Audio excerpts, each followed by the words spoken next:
Hello viewers, welcome back to my channel. One more mini blog. మా గార్డెన్లో మరో vegetable హార్వెస్టింగ్కి వచ్చాయి. అవి ఏవో కాదండి, దోసకాయ అండి. దోసకాయ తీగని మేము చెట్టుకి అల్లించేసరికి అది పైకి వెళ్ళిపోయింది. చూడగానే ఉసిరి చెట్టుకి కాయలు వచ్చినాయి అన్నట్టు డిఫరెంట్గా అనిపించింది. సో దోసకాయలు చాలా చిన్నగా ఉన్నాయి, పిందెలు కూడా ఉన్నాయి.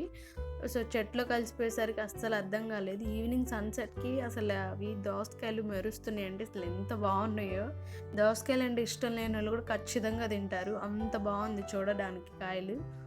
సో లేట్ అయ్యేందుకు మీరు కూడా ఖచ్చితంగా వేసుకోండి. సీజనల్ వెజిటబుల్స్ కాబట్టి మనం ఎట్లా వేసినా అవి పెరుగుతాయండి, కాయలు స్టార్ట్ అయిపోతాయి. సో లేట్ అయ్యేందుకు ఖచ్చితంగా మీరు దోసకాయ తీగని నాటుకోండి. సో ఫైనల్లీ 3 కాయలు వచ్చినాయి.